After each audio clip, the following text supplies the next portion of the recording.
जय बालाजी महाराज की। भाइयों, आप इस टाइम माँ सेवा धाम बालाजी महाराज मंदिर पे हैं और बहुत ही अच्छे से परिवार के दर्शन कर रहे हैं। खाटू श्याम, माँ शेरा वाली और इधर माँ पथवारी मैया। ये अपना मंदिर मेंढकोला पलवल रोड पर है, रजौला गांव में माँ सेवा धाम। हर हर महादेव। और नज़दीक KMP हाईवे ऊपर से जाते देखोगे, बिल्कुल नज़दीक KMP हाईवे है। और यहाँ पे महाराज जी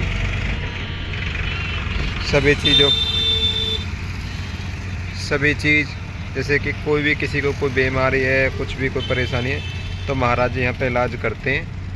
माँ सेवा धाम में हर बीमारी का है इलाज है महाराज जी के पास। ये बालाजी महाराज है।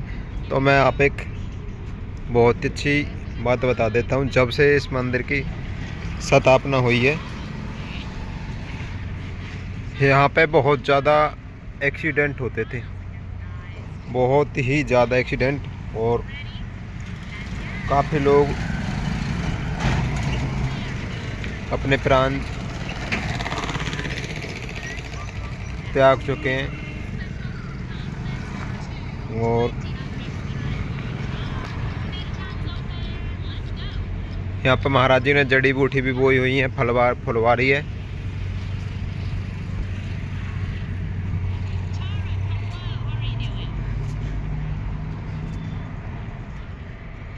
बिल्कुल चमन KMP हाईवे के नज़दीक। और मैं आपको महाराज जी की गद्दी दिखाता हूँ।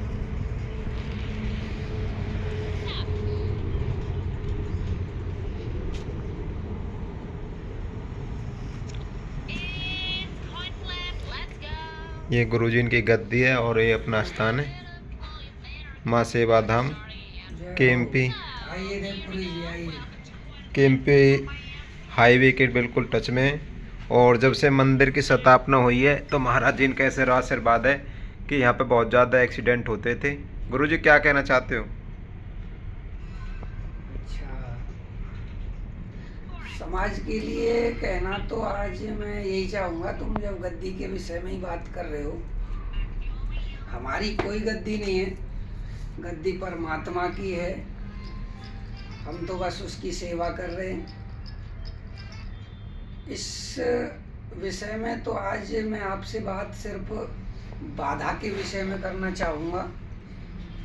बहुत परेशान आते हैं और परेशानी को समझ तो पाते ही नहीं है, बाकी कुछ लोग उनको समझने देते भी नहीं हैं। कारण ये है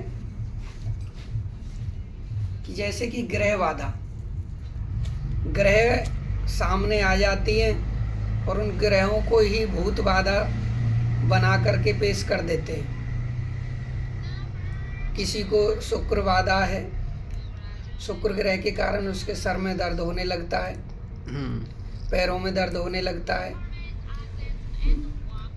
यूरेन में परेशानी आ जाती है।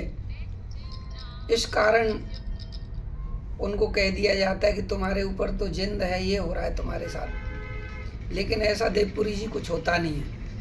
मैं ये नहीं कह रहा हूँ कि बाधा नहीं है, कि बीमारी होती नहीं है, लेकिन सबको तो नहीं होती। किसी को ग्रह के कारण बीमारी सामने आ जाती तो ग्रह उपाय से कट जाएगी, बीमारी दवाई से कट जाएगी। तो दोनों चीज़ का उपचार जरूरी होता है। लेकिन क्या है, आजकल गद्दी वालों ने बिजनेस बना लिया है। और दूसरा मैं यही कहना चाहूँगा, कोई हमारे इस माँ सेवा धाम में आता है तो वो अपने नियम का ध्यान रखें कि एक सुबह 9 बजे से पहले कॉल ना करें और शाम को आरती के टाइम से और 8 बजे तक कॉल ना करें। फिर 1 घंटे का टाइम मिलेगा, आप 9 बजे तक कॉल कर सकते हैं, 8 से 9 तक। 9 बजे के बाद फिर कॉल ना करें। सुबह आने का टाइम मंदिर पे सिर्फ सप्ते में 2 दिन का है, शुक्रवार शनिवार। आगे टाइम बदलेंगे तो उसके लिए भी बता देंगे। शुक्रवार शनिवार 9 से 4 आप आ सकते हैं धाम पर। और हमारे पास आने वाले बस एक ही चीज़ का ध्यान रखें कि नहीं तो हम कोई तांत्रिक हैं, नहीं हम कोई गद्दी वाले भक्त हैं, हम सिर्फ संत हैं, शांतिपूर्वक भजन कर रहे हैं और संत व समाज की सेवा कर रहे हैं। इस सेवा में आप हमें सामने बीमारी बताते हो, बीमारी आपको बतानी है, रीजन क्या है, क्यों हो रही है, हम स्वयं समझेंगे, परमात्मा से प्रार्थना करेंगे। आपको कोई भी धाम से जो प्रसाद दिया जाएगा वो प्रसाद खाना है, चाहे वो औषधि रूप में हो, चाहे वो भभूति हो, चाहे वो जल हो या फल हो, आप ठीक हो जाएंगे। दूसरा उपाय आपका, कोई गरीब भी है कोई अमीर भी है, गरीब से छोड़ते नहीं है, अमीर से लेते नहीं है। कहने का मतलब एक ही तराजू में सब तोले जाते हैं। जो भाव से आपको दक्षिणा चढ़ानी है वो चढ़ा सकते हैं, हमारे तरफ से दक्षिणा की भी कोई मांग नहीं है। अब इसमें ऊपरी का क्या इलाज है, हम ऊपरी का क्या इलाज कर सकते हैं? ऊपरी का यही इलाज है, सबसे पहले तो अपना स्वयं का संयम रखो, सुबह टाइम से उठो, शाम को टाइम से सो, खाने पीने का समय से ध्यान रखो, साफ सफाई का ध्यान रखो। आप साफ सफाई का ध्यान रखोगे, पूजा पाठ का ध्यान रखोगे तो कोई बाधा आपसे नहीं टकराएगी। आपको क्या करना है कि कितनी भी बड़ी बाधा हो, आपके हर अंग पर देवी का वास होता है। आप दुर्गा कवच का पाठ करें, वह सुबह स्नान ध्यान करके एक जल का लोटा लें, जल के लोटा में आप 4 चावल के दाने डाल सकते हैं, थोड़ा मिष्टान रूप में मिश्री या 2 बतासे और थोड़ा सा दूध, ये 3 चीज़ डाल दें।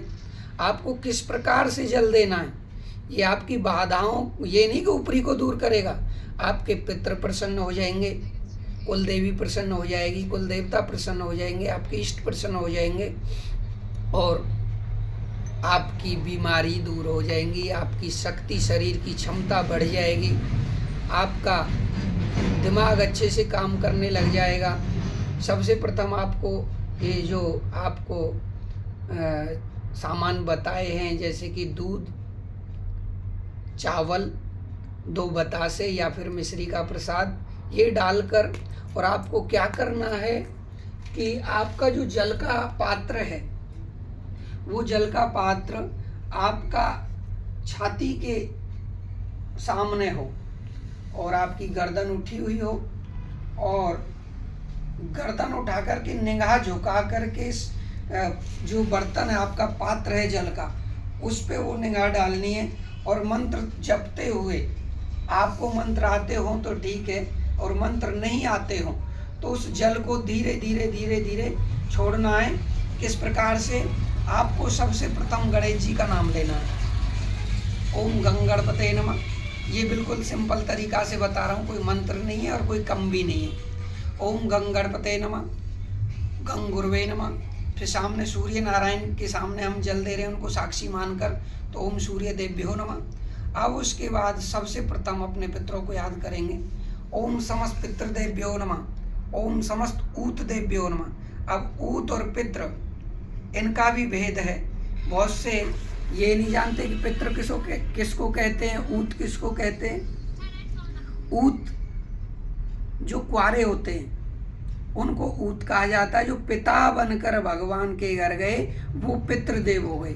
संस्कृत में पिता को ही पितृ कहते हैं और उनको हम पूज रहे हैं देव रूप में, तो पितृदेव हो गए भगवान के घर जाने के बाद पितृदेव। और कुआरे ऊत और शादीशुदा पिता बनकर जो भगवान के घर गए हैं वो पितृदेव।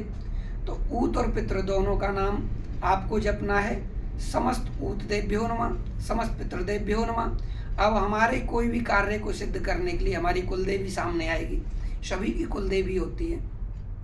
ओम कुलदेवी नमः, कुलदेव्यो नमः, सतगुरुदेव्यो नमः। फिर आपने इष्ट का नाम लें, चाहे वो राम जी हो, श्याम जी हो, खाटू श्याम जी हो, भोलेनाथ हो, विष्णु भगवान हो, ब्रह्मदेव हो, आप त्रिदेव त्रिदेवी या उनके किसी भी रूप को पूजते हैं, आप अपने इष्ट का नाम लें।